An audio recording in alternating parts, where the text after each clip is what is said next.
So there's a passage by Mark Twain where he says the person who does not read good books has no advantage over the person who cannot read them. And I think when you think about that, it's funny. You'd think that more and more people would be reading good books and taking advantage of that, but instead, I think what you find is that more and more people, by their own estimates, are unable to read those books. Now, what did he mean by a good book? I don't know. I think people are going to have to judge for themselves. I think we can all grant, though, that there are some great books that have been written. Many, many great books. Brilliant minds, people have taken the time to think carefully.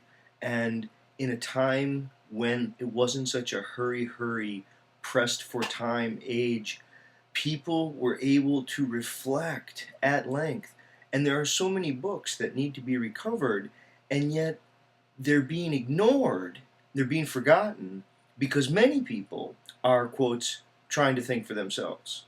Now, this whole question of what is the motive of thinking for oneself, I again would want to grant. We want to be capacitated to question what other people have said, how other people are trying to persuade us. Without resources for reflection, we're very helpless. We do need to, quote, think for ourselves in the sense of resist what other people will say. But in saying that, too many people make it seem as if books have ideas in them the way that rocks can be in a shoebox, that any old rube can just come up and grab the ideas and pull them out and take them. I don't think it's the case. I think if you were to take your average person on the street, maybe even your average college educated person, take them into a library and start pulling some books off the shelves, how many of those books, even the good ones, would the person say, or the student say, that they're unreadable, that they're unable to read those books?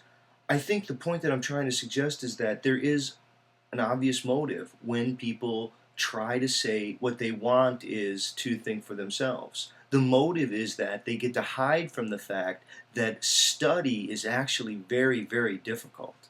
And you would think that more and more people would be struggling to work at the great works of the history of ideas, to really be struggling with so many of the brilliant minds that have come before them.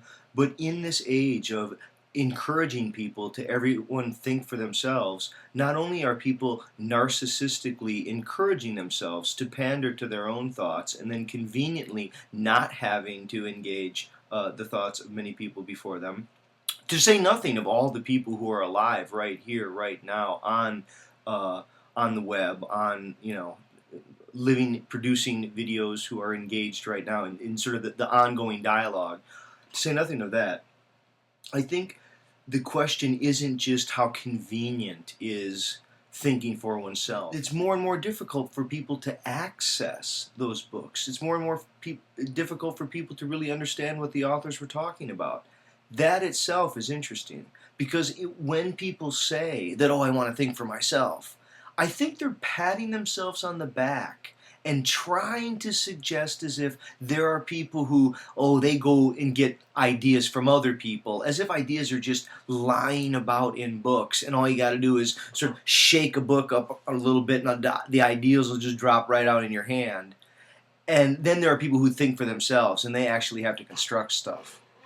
Alan Kay, the computer designer guru who designed the graphic recognition software, I guess that became Apple and stuff, he said something to the effect, and I'm not sure who he was attributing it to, maybe it was Ford, I'm not sure, but that it takes just almost as much genius to understand a great idea as it does to create one. And this struggle to get an idea from books, if people could be honest of how difficult it is to win an idea from a great book. And I don't know what a great book is. I mean, there's so many great books. There's so many great books I've never heard of. You'll have to decide for yourself. But that said, there will be many great books that will be mountains that you will need to scale. And those books will be something you will be proud to first have heard what this author has said, and then you'll even be even more proud if you can in some way meaningfully engage that dialogue. But too many people forget this notion that for the dialogue to begin, the first voice must be heard. And the conversation was here before we were born. Each person, you're born into an ongoing conversation.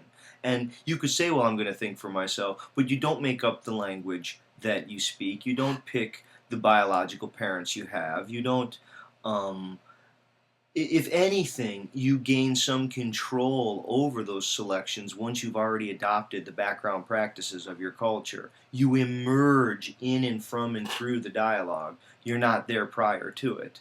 And so the difficulty is that too many people, I think it's again, the motive is very obvious, that too many people, they want to make it seem as if ideas are just too easily gained and taken from others and from the books, and then thinking for oneself, that's the real struggle. That's the lie. That is really a lie. It's true. It is very difficult to be an original thinker, whatever that means. It's very difficult to think for oneself, to stand for oneself, to stand against other people, to take with courage conviction against the onslaught of others and even persuasive others. It's very important to be able to do that. I don't know how much of the self-gratifying pandering culture that we see all around us isn't more this kind of convenience and ease of thinking for oneself, and then a self-congratulatory sense that, well, of course it's easier to just get ideas from other people than it is to think for oneself.